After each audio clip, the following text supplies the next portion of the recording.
We're on the line with Anton Skudarnov. Join him right here on YouTube at Miami Hurricanes Time. He's been up and running for 3 months, has had a tremendous following already built and a lot of good feedback on what he's delivering for Miami football. So please join him right there, assuming, hey, if you love Miami football, then lock it in right there with Anton. If you just love college football in general, but want to keep track of the big programs, then you still follow Anton to see what's going on with the Canes.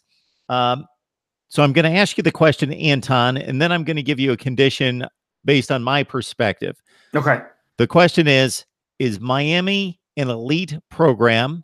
And then I'm going to let you know how I perceive that would be generally. Now, there's a lot to put into context that to be elite, you generally finish in the top 5 to 10 in the country most of the time. And we could name those programs that there's no question they're elite. There's about 4 or 5.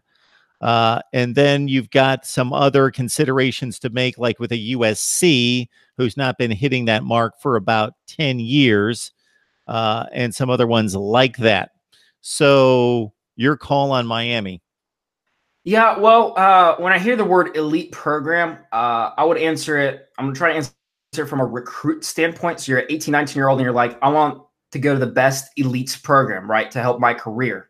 From that standpoint, Miami's always on the top 5 list and then just doesn't get the mark. And Alabama comes a calling, and it's been difficult to, get those guys from that standpoint. On a record-based level, other than the 2017 season, there's not been much that you can say is elite in that way. I do believe we have elite talent.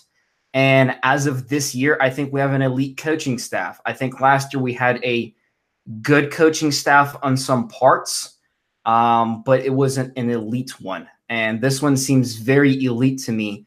I think that's the change, really. When you look at a program, it's not just the players, but the staff. Now, it's unproven. So for me to say that statement is definitely biased, but I feel like that's been the big change that Miami's needed. I'm curious to see where it goes, and if if it's the first year that they prove that they are elite. They need to prove it.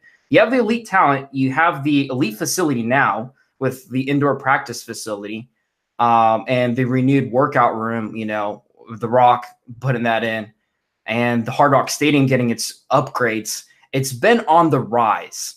So, but now the last thing that's left to prove it, I don't think it's proven yet, to be elite is, like you said, finishing in the top 5. You have the good stadium, you have the good facilities, you have the good coaching staff and players, but now you got to get the good record. You just got to.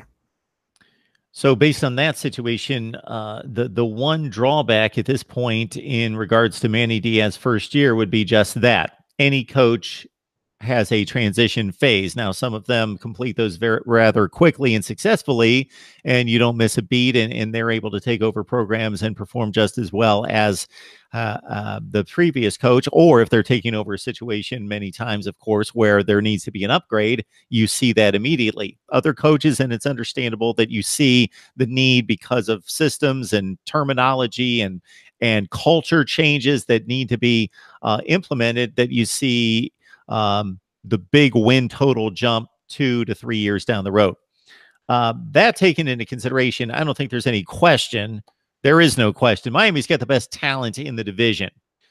Right. And they've had the best talent in the division. They have. And maybe a Virginia Tech or North Carolina on a certain year. And surprisingly, if anyone's out there and hears me say North Carolina, yes, North Carolina, they've had like top 25 recruiting classes most years. It's just a disaster on the field right now. But there's no question Miami's separated itself. It just hasn't come through on the field except for the 2017 season in terms of division championship. So do you see there being an excuse for not winning a division that's arguably the worst division in college football? An excuse? No, I don't think there's any excuse. I don't think it's just a failure and not meeting the standard, the Miami standard. And that's what Diaz is talking about. And that's what he does to his players. He says, run around the stadium with the last home loss to Duke, a basketball school. Is that the Miami standard? It's not, and we missed it. And it's not going to be accepted here under my tenure.